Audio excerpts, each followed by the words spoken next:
Hi అండి, welcome to Sandhya kitchen. ఇవాళ వచ్చేసి ఎగ్ బిర్యానీ చేస్తున్నాను. ఇంట్లో ఎగ్స్ ఉంటే మాత్రం ఈ విధంగా ట్రై చేయండి. ఎగ్ బిర్యానీ చాలా బాగుంటుంది. సండే స్పెషల్గా కూడా ట్రై చేయొచ్చు, చాలా బాగుంటుంది. ఇందులోకి నేను పెరుగు చట్నీ చేస్తున్నాను.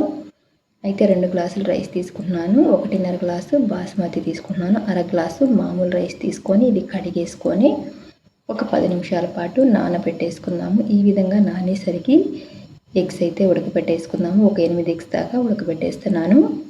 ఇవి ఉడికిన తర్వాత పక్కన పెట్టేసుకుందాము. ఇప్పుడు ఒక మిక్సీ జార్ తీసుకొని ఒక 3 టమాటాలు, ఒక గుప్పెడు పుదీనా తీసుకొని కచ్చాపచ్చాగా మిక్సీ పట్టుకోవాలి. ఈ విధంగా మిక్సీ పట్టిన తర్వాత ఎగ్స్ అయితే ఉడికిపోయినాయి కదా, ఇవి పక్కన పెట్టేసుకొని ఇప్పుడు గ్యాస్ ఆన్ చేసుకొని వెల్లడిపాటి కడాయి పెట్టుకుందాము. ఇందులోకి 3 గరిటెల దాకా ఆయిల్ అయితే వేసుకున్న తర్వాత ఒక 3 పెద్ద సైజు ఉల్లిపాయలు ఈ విధంగా సన్నగా కట్ చేసుకొని మంచి బ్రౌన్ కలర్ వచ్చేలాగా బాగా వేయించుకోవాలి.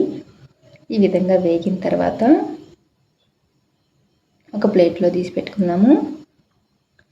ఇప్పుడు ఇందులోకి కొద్దిగా పసుపు, చిటికెడు సాల్ట్, కొంచెం కారం వేసుకొని ఈ ఎగ్స్ అనేది బాగా ఫ్రై చేసుకోవాలి. మంచి గోల్డ్ కలర్ వచ్చేలాగా బాగా ఫ్రై చేసుకోవాలి. ఈ విధంగా ఫ్రై అయిన తర్వాత ఒక ప్లేట్లో పెట్టేసుకుందాము. ఇప్పుడు ఇందులోకి కొన్ని బిర్యానీ దినుసులు, యాలకులు, దాల్చిన చెక్క, లవంగాలు, ఇవన్నీ అనాస పువ్వు ఇవన్నీ వేసుకుందాము. బిర్యానీ ఆకు, 1 స్పూను అల్లం వెల్లుల్లి పేస్ట్ వేసుకొని ఇదంతా కాస్త పచ్చివాసన పోయేలాగా బాగా వేయించుకోవాలి. ఈ విధంగా వేగిన తర్వాత ఇందులోకి మనం మిక్సీ పట్టిన టమాటో పుదీనా పేస్ట్ వేసుకొని ఒక 4-5 పచ్చిమిర్చి ఈ విధంగా కట్ చేసుకొని ఇది కాస్త మూత పెట్టేసుకొని ఉడికిచ్చేసుకుందాము. పచ్చివాసన పోయేలాగా కాస్త ఉడికిచ్చేసుకుందాము. కొత్తిమీర కూడా వేసుకొని ఇది కాస్త ఉడికింది కదా, ఇప్పుడు ఇందులోకి కొంచెం పసుపు వేసుకుందాము. పసుపు, 1 స్పూను బిర్యానీ మసాలా, ఒక అర స్పూను ధనియాల పొడి, ఒక అర స్పూను గరం మసాలా పొడి వేసుకొని రుచికి తగ్గట్టు ఉప్పు వేసుకుందాము. దీంట్లోకి మనం వేయించుకున్న ఆనియన్స్ కూడా ఇందులోకి వేసుకొని పచ్చివాసన పోయేలాగా బాగా వేయించుకున్నాము. ఇది కాస్త వేగిన తర్వాత ఒక అరకప్పు దాకా చిలికిన పెరుగు ఉంటుంది కదా, అది ఇందులోకి వేసుకొని ఉడికిచ్చేసుకున్నాము. ఒక 2-3 నిమిషాల పాటు ఉడికిచ్చేసుకున్నాము.